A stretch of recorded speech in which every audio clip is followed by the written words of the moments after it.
Good morning. Okay. हा video record करण्याच्या पाठीमागचं reason आहे की जी मुलं आता 10वीतून 11वीला जाणार आहेत, ठीक आहे, आणि 11वीला सायन्सला ॲडमिशन घेणार आहेत. तर त्या पालकांसाठी पण आणि त्या विद्यार्थ्यांसाठी पण हा व्हिडिओ खूप इम्पॉर्टंट राहील. ठीक आहे. हा व्हिडिओ शेवटपर्यंत पूर्ण बघा. तुम्हाला बरेचसे डाऊट्स क्लिअर होतील, किंवा आपल्याला मुलासाठी काय करायचं आहे सायन्समध्ये, किंवा कशा पद्धतीने जायचं आहे ते तुम्हाला लक्षात येईल. मी आता गेले 10 वर्ष या फील्डमध्ये आहे, शिकवतोय, टीचिंग करतोय. ओके. जस्ट इंट्रोडक्शन देतो तुम्हाला. माझं नाव आहे रमेश लोहार. ठीक आहे. तर आपली RP लोहार फिजिक्स अकॅडमी आहे. 11-12 मी घेतोय गेले 10 वर्ष. त्यामध्ये CET, JEE आणि नीट हे जे एंट्रन्स एक्झाम आहे याची प्रिपरेशन करून घेतोय, जे मेडिकलसाठी आणि इंजिनिअरिंगसाठी घेतली जाते. बोर्ड जे आहे ते आपले बोर्ड 11 जसं 10th बोर्ड असतं तसं 12th बोर्ड पण असतं. ठीक आहे. आणि आपले जे क्लासेस आहेत ते राजारामपुरी 8वी गल्ली, कोल्हापूर. ठीक आहे. इथे आपण कंडक्ट करतो सिटी हॉस्पिटलच्या शेजारी. हा जो नंबर आहे तो पर्सनल माझा नंबर आहे, 9561488307. ठीक आहे. तर हा व्हिडिओ शेवटपर्यंत बघा. तुम्हाला बरेचसे डाऊट्स क्लिअर होतील, किंवा काय करायचं हे तुम्हाला क्लिअर होईल. सगळ्यात महत्त्वाचं पहिली मिस्टेक जी मॅक्झिमम लोक करतात किंवा पालक करतात, की 11वीला क्लास लावायचा नाही आहे. अशा मेंटॅलिटीचे बरेचसे असतात. 11thला निवांत राहूया, किंवा जरा लेट लावूया. यामुळे काय होतं की बेसिक कन्सेप्ट क्लिअर होत नाहीत. 11वीचे सगळ्यात महत्त्वाचं पहिले 1 ते 2 महिने सगळ्यात इम्पॉर्टंट आहे, जिथं सगळं बेसिक क्लिअर केलं जातं. फिजिक्स असेल, केमिस्ट्री असेल, मॅथ्स असेल. फिजिक्समध्ये जर बोला गेलं तर पहिला जो टॉपिक आहे unit measurement, okay, and scalar vector, हे 2 टॉपिक. मॅथ्समध्ये गेलं तर अँगल मेजरमेंट आहे, त्याच्या ट्रिगोनोमेट्री आहे. ठीक आहे. त्यानंतर केमिस्ट्रीमध्ये गेलं तर ऑर्गॅनिक इनऑर्गॅनिक केमिस्ट्री आहे, फिजिकल केमिस्ट्री आहे. याचं इंट्रोडक्शन सगळं दिलं जातं. हे पहिले ते 1.5 ते 2 महिने खूप महत्वाचे आहेत. जर ह्या 1.5 ते 2 महिन्यामध्ये जर तुमचं जर परफेक्ट झालं नाही, तर मी स्टेटमेंट वापरतोय काय बघा, जर पहिला 2-3 महिन्यात जर तुमचं कव्हर झालं नाही किंवा बेसिक क्लिअर झालं नाही, तर 2 वर्ष तुम्हाला त्याचा त्रास खूप होतो. ठीक आहे. त्या मुलाला एवढा त्रास होतो की त्याचे बेसिक कन्सेप्ट क्लिअर नसतात. बेसिक कन्सेप्ट क्लिअर नसलं तर त्याचा कॉन्फिडन्स जो आहे तो हळूहळू हळू कमी होत जातो. हा, इथं 10वीला मार्क्स किती पडलेत? 94 आहेत, 99 आहेत, 100 आउट ऑफ 100% पडलेत. याचा अर्थ तो 11 सायन्सला आल्यानंतर खूप छान पद्धतीने स्टडी करेल, त्याला सगळं समजेल आणि तो इझिली करेल. ह्या आविर्भावात राहू नका. ओके. आता मी VCK विवेकानंद कॉलेज सारख्या इन्स्टिट्यूटमध्ये शिकवलं आहे. तिथे मोस्ट ऑफ दी 92-90च्या 3च्या अबोव सगळे स्टुडंट असतात. सो नंतर बघितलंय 12वीला त्यांची दशा काय झाली. सो हे असं नको, 10वीच्या मार्क्स डोक्यात जायला नको. 10वीच्या मार्क्सवर तुम्ही ठरवू नका की 11-12 सायन्सला मी एवढं करेन असं करेन. नाही, पूर्ण जग वेगळं आहे. ठीक आहे. जेव्हा 11-12ला येत आहे, सिलेबस जो आहे, खास करून JEE आणि नीटचा जो सिलेबस आहे तो व्हास्ट आहे, खूप व्हास्ट आहे. Physics, chemistry, maths. ठीक आहे. ह्या JEE नीटचे जे आहे बोलणार आहे मी त्याबद्दल. तर ही जी एंट्रन्स एक्झाम आहे, जी नीट आहे ती मेडिकलसाठी घेतली जाते. JEE आहे ती ऑल इंडिया लेवलला, जर तुम्हाला इंजिनिअरिंग NIT किंवा IIT जायचं असेल तर ही एंट्रन्स एक्झाम लागते. आणि CET जी एक्झाम आहे ती महाराष्ट्रात तुम्हाला जर गव्हर्नमेंट कॉलेजला इंजिनिअरिंग, गव्हर्नमेंट और प्रायव्हेट इंजिनिअरिंगला ऍडमिशन घ्यायचं असेल, किंवा बी फार्मसीला ऍडमिशन घ्यायचं असेल, तर CET ही कंपल्सरी आहे. म्हणजे बोर्ड द्यायला पाहिजे का नाही? पहिला बोर्ड द्यायलाच पाहिजे. सगळ्यात महत्त्वाचं तुम्ही लक्षात ठेवा, board is very very very important. हे बेसिक आहे तुमचं, महत्त्वाचं ते फाउंडेशन आहे. बोर्ड झाल्याशिवाय CET, JEE आणि नीट, बोर्डमध्ये NCERT, CBSE असेल किंवा स्टेट बोर्ड असेल, ते बोर्ड होणं गरजेचं आहे. त्यानंतर ह्या एंट्रन्स एक्झाम आहेत त्या देणं गरजेचं आहे. ठीक आहे. एंट्रन्स एक्झाम ही आफ्टर 12th असतात, पण 2 वर्ष याची प्रिपरेशन करावी लागते. काही जण त्याची प्रिपरेशन 8वी, 9वी, 10वी पासून पण करतात. ठीक आहे. तर हे CET, JEE हे एंट्रन्स एक्झाम आहेत, पण सगळ्यात महत्त्वाचं बोर्ड होणं गरजेचं आहे.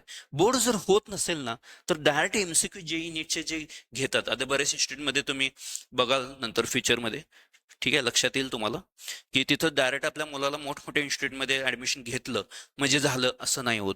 ती गर्दी असेल तिथं, जर हिंदीमध्ये, हा सगळ्यात मोठंच एक मिस्टेक आहे, हिंदी. हिंदी लँग्वेज मुलांना समजते का हो? त्याला त्यात लर्निंग होते का हे चेक करणं गरजेचं आहे प्रत्येक पालकाने. काय होतं बरं, आता मी बघतोय बरेचसे विद्यार्थी आहेत 11वीला नसतात, अकॅडमीला असतात, वेगवेगळ्या मोठमोठ्या अकॅडमी, आणि नंतर 12thला आपल्याकडे येतात.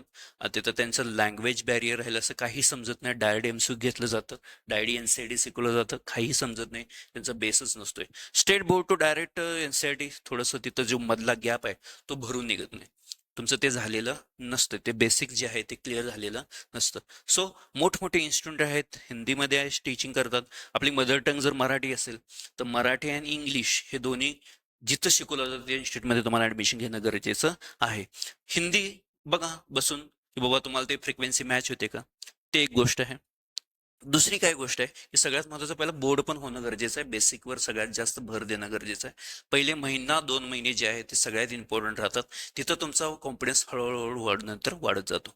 ठीक आहे. जर तिथं जर तुम्ही डिसिजन चुकलात, ओके, किंवा गायडन्स तुमचं जर चुकला, तर लक्षात ठेवा पहिले 2 ते 3 महिने जो गायडन्स चुकलाय तो नंतर 11वी 12वीला दोन्ही वर्षे त्रास होतो, आणि त्याचा डायरेक्ट इम्पॅक्ट मार्क्सवर होतात.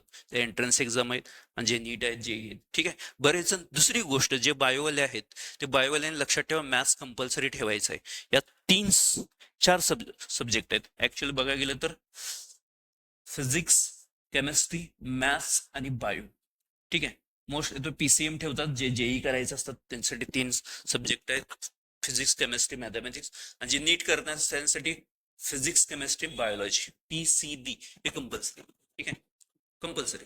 बट काही जण काय म्हणतात, सर बायो आपला आहे तर मॅथ्स सोडून द्या, मॅथ्सची काही गरज नाही. पण लक्षात ठेवा मॅथ्स बोर्डला का होईना ठेवणं गरजेचं आहे, कारण मोस्ट ऑफ द 80% जे फिजिक्स मध्ये आहे ते मॅथमॅटिक्स आहे. कारण तुम्ही जर मॅथ्स सोडताय तर लक्षात ठेवा फिजिक्स तुमचा वीक राहतो, आणि फिजिक्स वीक राहिल्यामुळं बायोलॉजीला तुम्हाला चांगले पडतात, केमिस्ट्री चांगले पडतात, आणि फिजिक्सला मार्क्स कमी पडतात. जे एमबीबीएस आहे, एमबीबीएस स्वप्न बघणारे, ठीक आहे, एमबीबीएस ला ऍडमिशन घ्यायचं ह्या पद्धतीनं जो जोरात तयारी चालू असते, आणि ज्याने जर मॅथ्स सोडला असेल तर त्यांचा एमबीबीएस 2 मला वाटतं मिळेल का नाही ऍडमिशन. ठीक आहे.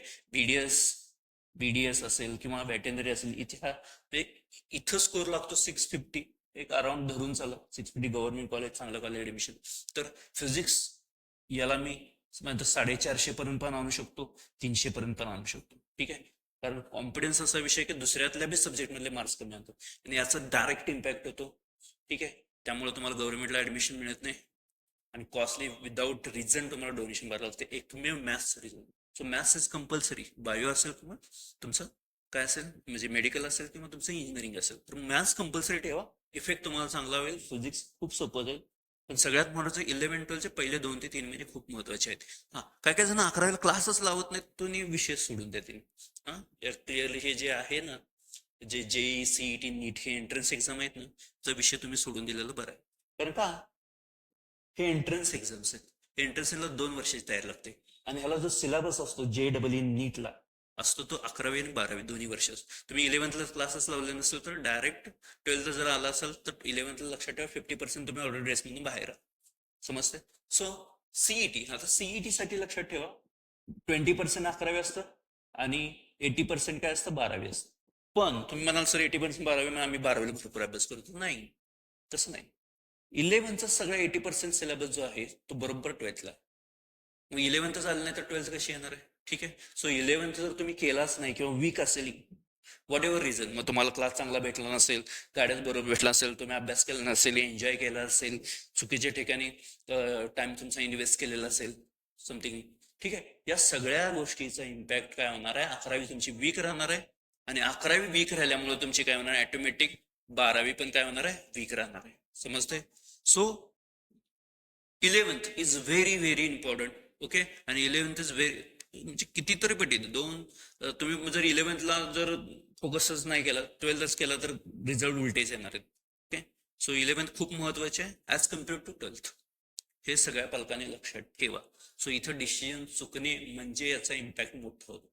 हा, याचा इम्पॅक्ट म्हणजे काय होतोय, याचा इम्पॅक्ट असं होतं की गव्हर्नमेंट कॉलेजला विदाऊट रिझन तुम्हाला डोनेशन लाखो रुपये भरावे लागतात. ठीक आहे. लाखो रुपये. आता तुम्हाला माहित असेल, तुम्ही बाहेर मार्केट फिरत असाल तर तुम्हाला कळेल की किती काय रेट आहे प्रायव्हेट कॉलेजला, जर गव्हर्नमेंटला भेटलं नाही तर. ठीक आहे. मेडिकलला तर विषय सोडून ते खूपच कॉस्टली जाते. आणि जे सीईटी थ्रू जर तुम्हाला सीईटीला गव्हर्नमेंट कॉलेजला 99% पुढे लागतो, सीओपी कॉलेज असेल, वॉल्सिंग कॉलेज असेल, असं चांगले गव्हर्नमेंट कॉलेज आहेत तिथं 99-98% पुढे जाईल. सीएस असेल तर 99 पॉईंट समथिंग पुढे लागणार आहे. ठीक आहे. आणि जर तुम्ही प्रायव्हेट कॉलेजला ऍडमिशन घेतला, ठीक आहे, प्रायव्हेट कॉलेजला ऍडमिशन असेल तरी विदाऊट डोनेशन तरी 94% तर पाहिजे कमीत कमी विदाऊट डोनेशन ऍडमिशन घ्यायला. पण पॅकेजेसचा फरक पडतो. गव्हर्नमेंट कॉलेजचे पॅकेजेस खूप जास्त असतात, प्रायव्हेट कॉलेजचे पॅकेजेस खूप कमी असतात. सो सीईटीची जी तयारी आहे ती पण 11th अँड 12th हे दोन्ही वर्षी करायची.